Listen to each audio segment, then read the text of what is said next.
A Web TV Beato Donizete passa a apresentar Diocese em Evangelização. São Paulo era perseguidor de Cristo, perseguidor da igreja. Se vocês pegam lá nos Atos dos Apóstolos, o primeiro mártir, Santo Estevão, ele foi apedrejado e depois o que acontece? Onde que eles colocam as roupas de Santo Estevão? Aos pés de um jovem chamado Saulo, perseguidor dos cristãos, perseguidor da igreja. Até que, no caminho de Damasco, Saulo faz um encontro com o Senhor, tem um encontro com Jesus. E Jesus fala para Saulo: Saulo, Saulo, por que me persegues? E ali começa toda uma história de conversão de Saulo para Paulo. Os seus olhos, né, ele começa a enxergar a verdade, então se transforma nesse grande santo, nesse grande pregador do Evangelho.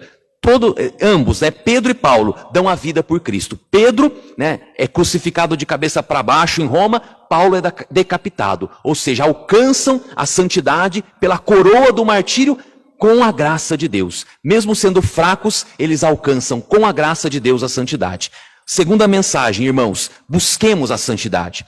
Pedro e Paulo são aqueles que nos ensinam, né, que o caminho de Deus, o caminho da igreja é o caminho da santidade. E que se nós abrirmos o nosso coração, fizermos a nossa parte, o Senhor, Ele é generoso, Ele é bondoso conosco. Ele não nos deixa nas nossas misérias, mas com a sua misericórdia, Ele muda, Ele transforma a nossa vida. Depois a igreja, ela é também católica, irmãos e irmãs. O chamado que nós recebemos da igreja não é um chamado que nos faz um grupinho fechado. A igreja nunca pensou em ser um grupinho fechado. A igreja, desde sempre, Jesus mesmo no final do Evangelho, ele vai dizer: ide por todo mundo e pregai a boa nova a toda criatura. Todos são chamados a receber essa boa nova. Então nós, como igreja, né, como membros desse corpo místico de Cristo, nós como, né, aqueles que sucederam Pedro e Paulo, né, no apostolado da missão, somos chamados a levarmos também a boa nova às pessoas. Nós deveríamos pensar toda noite, ou pelo menos toda semana: será que alguém hoje se encontrou com Cristo através de mim?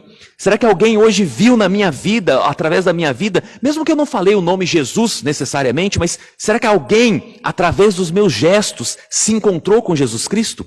Igreja católica, irmãos e irmãs, significa que esse chamado é um chamado para todos. E eu não posso guardar esse chamado somente para mim. Eu tenho que difundir esse chamado, né? Dividir esse chamado, partilhar esse chamado com muitos irmãos e irmãs. Então, também sermos missionários. Pedro e Paulo nos ensinam que ser discípulo é ser missionário, é levar a boa nova do Evangelho.